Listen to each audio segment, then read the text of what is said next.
नमस्कार दोस्तों, वी के नॉलेज इलेक्ट्रिकल में आप सभी का स्वागत है। हर बार की तरह आइए दोस्तों एक बार फिर जुड़ जाइए। प्रतियोगी परीक्षाओं के लिए काफ़ी इम्पोर्टेंट क्वेश्चंस इसमें है। हिमाचल प्रदेश एसएससी का पेपर का सॉल्यूशन हम आपको करवा रहे थे, जिसमें प्रतियोगी परीक्षाओं की दृष्टि से काफ़ी इम्पोर्टेंट क्वेश्चंस हैं। दोस्तों को शेयर कर दीजिए, उनको भी जोड़ लीजिए। हर दिन हमेशा 6:30 बजे क्लास होती है, आप इसे ज़रूर अटैम्प्ट करें। कंपटीशन एग्ज़ाम के लिए एमसीक्यूज़ प्रोवाइड करवाते हैं और recently DRDO technician, UPPCL TG two, UP आर्मिनल टीजी2 3 बड़ी भर्तियों के पेपर आपके होने हैं। ज़रूर इन वीडियोज़ को देखें, ये आपके लिए बहुत इम्पोर्टेंट साबित होंगे। आइए आज के क्वेश्चन से शुरू करते हैं। 148 तक दोस्तों हमारे क्वेश्चन कंप्लीट हो चुके थे, तो 149 का आप सबसे पहले आंसर कर दीजिए। सवाल पूछा जा रहा है कि 3 फेज सिस्टम में यदि आपको फेज वोल्टेज मेज़र करना हो तो कृत्रिम न्यूट्रल की आवश्यकता किस सिस्टम में पड़ेगी। आर्टिफिशियल न्यूट्रल का सवाल पूछ रहा है, बता दीजिए ज़रा। देखो, कृत्रिम न्यूट्रल की ज़रूरत वहीं होगी जहाँ न्यूट्रल नहीं है।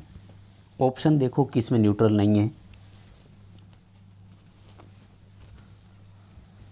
सभी जानते होंगे कि स्टार कनेक्शन हमेशा 3 फेज 4 वायर प्रणाली होती है, इसलिए वहाँ तो हमें कृत्रिम न्यूट्रल की ज़रूरत नहीं होगी।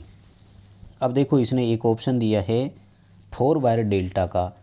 माय डियर, डेल्टा हमेशा 3 फेज सिस्टम होता है, लेकिन इन्होंने 4 वायर बताया है। इसका मतलब एक न्यूट्रल इनके पास ऑलरेडी है, और डेल्टा में कनेक्शन के अलावा न्यूट्रल को इन्होंने अतिरिक्त तार के रूप में हमारे साथ भेज दिया, इसलिए इस कनेक्शन में भी हमें ज़रूरत नहीं है। लेकिन यहाँ देखो, केवल 3 वायर वाला डेल्टा ही है, यानी यहाँ पर हमारे पास न्यूट्रल नहीं है, तो हमें एक आर्टिफिशियल न्यूट्रल यहाँ तैयार करना होगा।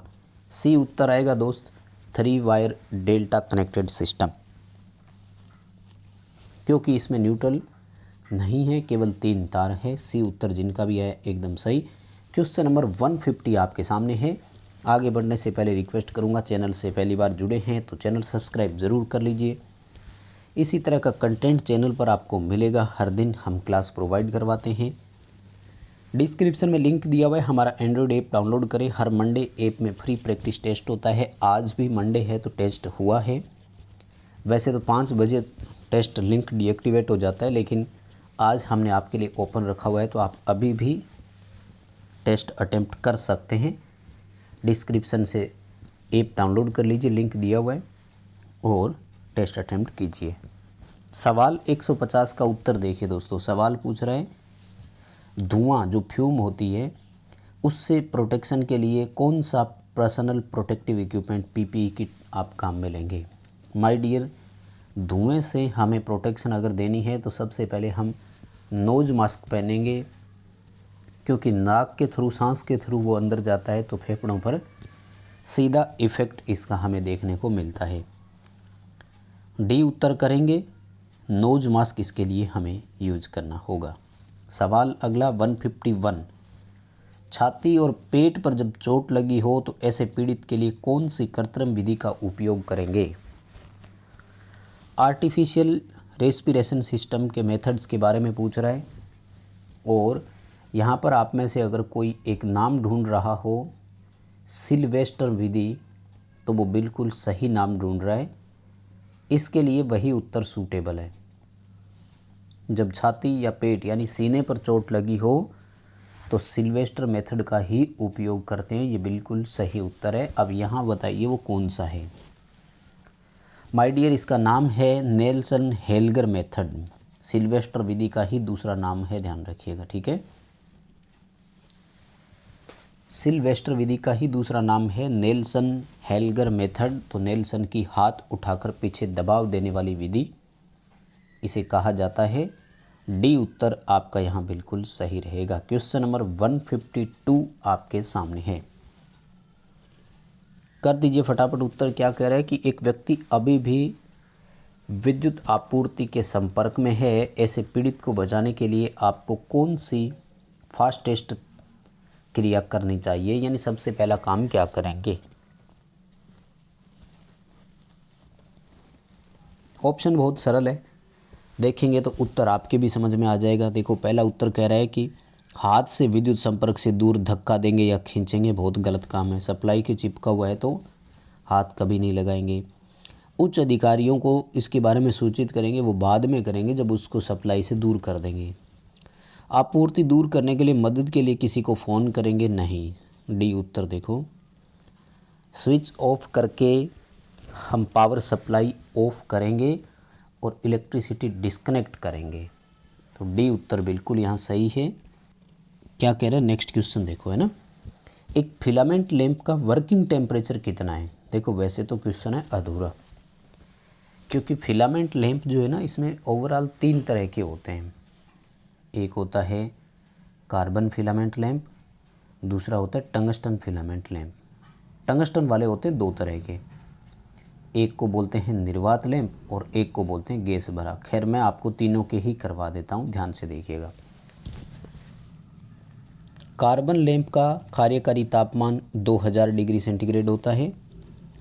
टंगस्टन में जो वैक्यूम टाइप यानी निर्वात वाला होता है इसका कार्यकारी तापमान 2300 डिग्री सेंटीग्रेड होता है, और जो हमारा गैस भरा होता है इसमें 2700 डिग्री सेंटीग्रेड होता है। अब वैसे तो देखो यहाँ 2 ऑप्शन है, 2000 और 2300, लेकिन कहते हैं कि जब फिलामेंट लैंप शब्द आ जाए तो वो टंगस्टन को ही मानते हैं, इसलिए डी उत्तर के साथ आपको जाना है। 2300 डिग्री सेंटीग्रेड इसका उत्तर करना बिल्कुल आपका सही उत्तर रहेगा। और सवाल नंबर 154, ये काफ़ी अच्छा क्वेश्चन है। सवाल पूछ रहा है कि इंडस्ट्रियल जो ट्विन ट्यूबलाइट होती है, ट्विन का मतलब 2, उद्योगों में 2 ट्यूबलाइट एक साथ लगती है और दोनों पैरेलल में होती है, ये ध्यान रखना। इनमें स्ट्रोबोस्कोपिक जो प्रभाव होता है उसको हम कम कैसे कर सकते हैं। दोस्तों 2 ट्यूबलाइट पैरेलल में कनेक्टेड होती है, इसका उत्तर ही बता देता हूँ मैं आपको सीधा। सी ऑप्शन आएगा। कहते हैं कि एक ट्यूबलाइट, दोनों में से किसी एक ट्यूबलाइट के सीरीज में कह रहे हैं कि आप एक कैपेसिटर लगा दीजिए, स्ट्रोबोस्कोपिक प्रभाव कम हो जाएगा। होता क्या है, बहुत सारे बच्चे तो ये भी नहीं जानते होंगे, है ना, तो कमेंट करके ज़रूर बताना स्ट्रोबोस्कोपिक प्रभाव क्या होता है। लाइट ऐसे मतलब उसके प्रकाश का जो है कलर, उसमें रोटेटिंग जितने भी पार्ट्स होते हैं वो उल्टे घूमते हुए दिखाई देते हैं, है ना। चलिए दोस्तों, उसके बाद में कुछ क्वेश्चन ऐसे हैं जिनको हम छोड़ देते हैं एक बार, क्योंकि ये कंट्रोल सिस्टम वाले हैं जिनका DFCCIL में काफ़ी सवाल पूछे जाते हैं। अपने इलेक्ट्रिकल में जनरली नहीं आते हैं, इसलिए अभी DRDO UPPCL की दृष्टि से देख रहे हैं तो सवाल 164 164 नंबर का रिप्लाई कर दीजिए, ये आ सकता है। PLC का पूरा नाम देखो, आजकल PLC के अलावा स्काडा ये भी सबसे ज़्यादा चल रहे हैं। ऑटोमेशन में इनका सर्वाधिक उपयोग होता है। ऑटोमेशन समझते हो, मतलब आदमियों की ज़रूरत कम होती है, सारे काम सिस्टम ही कर रहा है खुद ही। डिजिटल होते हैं ये पूरे, बाइनरी ऑपरेटेड होते हैं।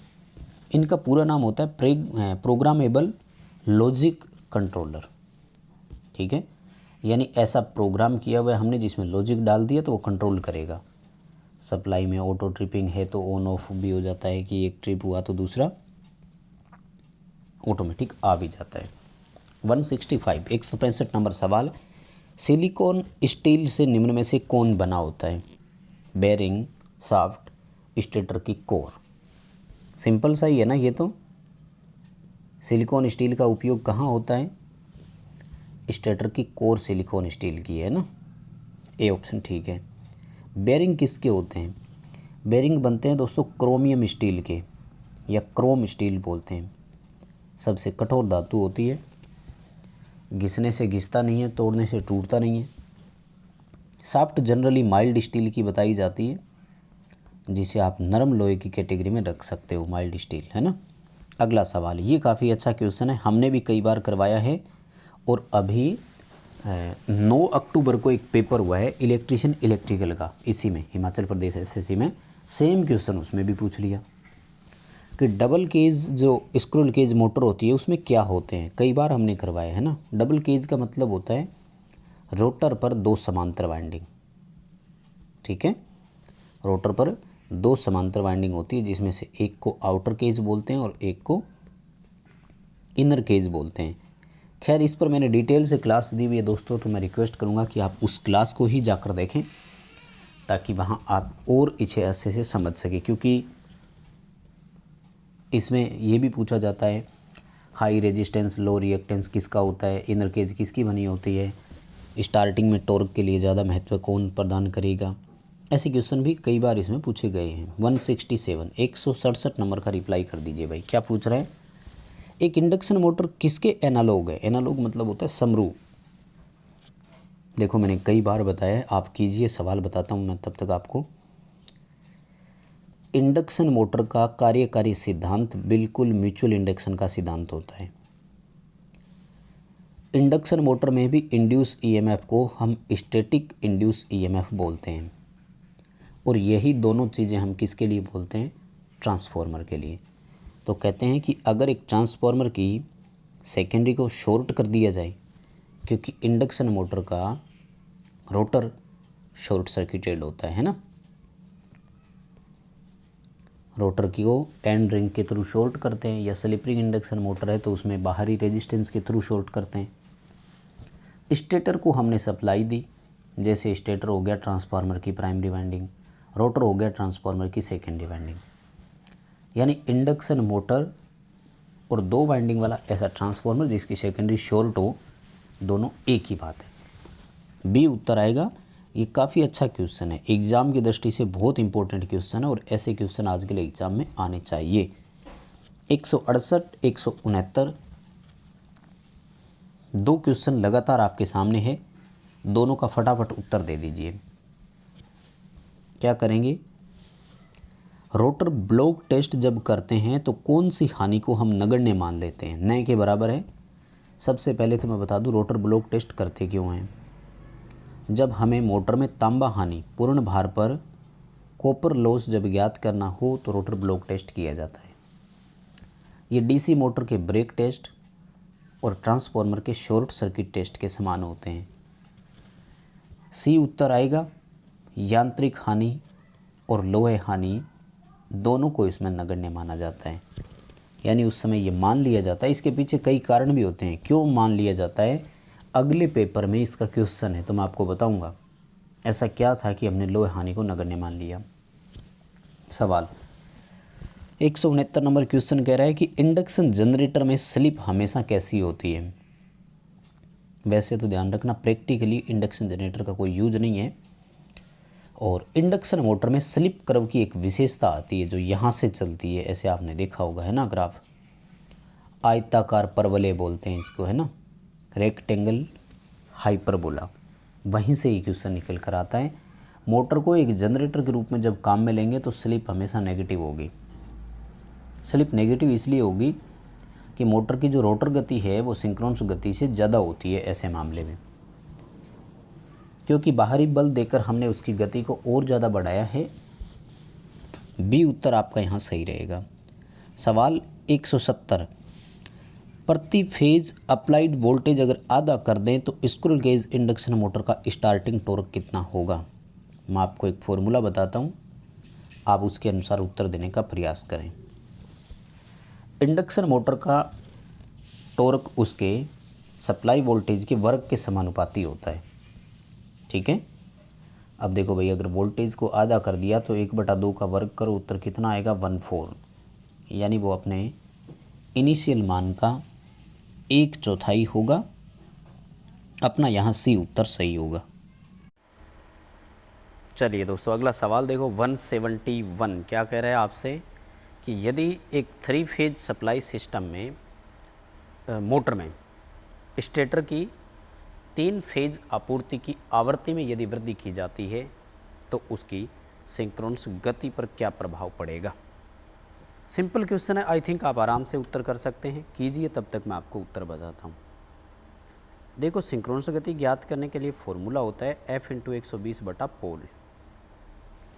इस फॉर्मूले को अगर आपने ध्यान से पढ़ लिया तो एक चीज़ आपको समझ में आ गई, सिंक्रोनस गति फ्रीक्वेंसी के समानुपाती और पोल के व्युत्क्रमानुपाती है। इसका मतलब फ्रीक्वेंसी बढ़ने से गति बढ़ती है और फ्रीक्वेंसी घटने से गति घटती है। इस सवाल में अपन से पूछा गया कि आपूर्ति की आवृत्ति बढ़ती है तो सीधी सी बात है सिंक्रोनस स्पीड भी इंक्रीज होगी। यदि पोल के साथ बात की जाती और पोल इंक्रीज होते देन गति घट जाती। यानी 4 क्वेश्चन बनते हैं। अगर यहाँ क्वेश्चन होता कि फ्रीक्वेंसी में कमी करने से क्या होगा, सिंक्रोनस गति में कमी होगी। अगर यहाँ क्वेश्चन होता कि पोल की संख्या अगर वृद्धि कर दें तो क्या होता, तो गति में कमी आती। पोल की संख्या में कमी कर दें तो क्या होगा, तो गति में वृद्धि होती। चलिए सवाल 172 आपके सामने है, कीजिए 172 का उत्तर। 3 फेज इंडक्शन मोटर में रोटर ब्लॉक टेस्ट क्यों किया जाता है। अभी देखो अपन ने क्वेश्चन किया है ऊपर, मैंने बताया आपको कि rotor block test copper loss ज्ञात करने के लिए होता है। इस दौरान हम आयरन लॉस और मैकेनिकल लॉस को कांस्टेंट यानी फिक्स मानते हैं, और डीसी मोटर के ब्रेक टेस्ट के जैसा है, ट्रांसफार्मर के शॉर्ट सर्किट टेस्ट के जैसा है। रोटर को बाहरी बल लगाकर ब्लॉक कर देते हैं और इस समय रोटर की गति 0 होती है। माय डियर, जब रोटर की गति 0 होती है तो स्लिप 100% ही होगी ना। प्रतिशत में ना देकर अंकों में मान दिया हुआ है तो इकाई कर देंगे, यानी स्लिप यूनिटी के बराबर होती है। बिल्कुल यहाँ आपका डी उत्तर सही है, कोई प्रॉब्लम नहीं है। सवाल 173 देखिए आपके सामने है और क्वेश्चन पूछ रहे हैं, थोड़ा सा न्यूमेरिकल करना पड़ेगा और लंबा है, मैं आपको तरीका बताता हूँ, आप साथ साथ कैलकुलेशन करते जाना। रोटर ईएमएफ की फ्रीक्वेंसी पूछी है। First of all rotor frequency के लिए फॉर्मूला होता है S/F, यानी हमें स्लिप चाहिए जो कि सवाल में नहीं दे रखी। स्लिप ज्ञात करने के लिए NS - NR/NS × 100 ये फॉर्मूला लगाते हैं। हमें चाहिए रोटर गति और सिंक्रोनस गति। सवाल में हमें जो दिया गया है वो रोटर गति है केवल, सिंक्रोनस गति नहीं। सिंक्रोनस गति के लिए अभी मैंने आपको फॉर्मूला लिखवाया था ऊपर के क्वेश्चन में, F × 120/पोल। बताइए सबसे पहले सिंक्रोनस गति कितनी आ रही है, कीजिए उत्तर कीजिए। 4 पोल है, 50 हर्ट्ज फ्रीक्वेंसी है, सब कुछ दिया हुआ है। बताइए सिंक्रोनस गति कितनी है। यस, जिन बच्चों ने उत्तर किया है 1500 आरपीएम, वो बिल्कुल सही है। 4 पोल 50 हर्ट्ज मोटर की गति 1500 आरपीएम आएगी। इस 1500 आरपीएम को यहाँ रखिए, 1500 - 1470/1500 करोगे और इंटू 100 करके हल करोगे तो ये स्लिप आ रही है आपकी कितनी, 2%। 1500 में से 1470 घटाएंगे तो 30 बचेंगे ना, 30 में 15 का भाग देंगे तो 2% स्लिप हो गई।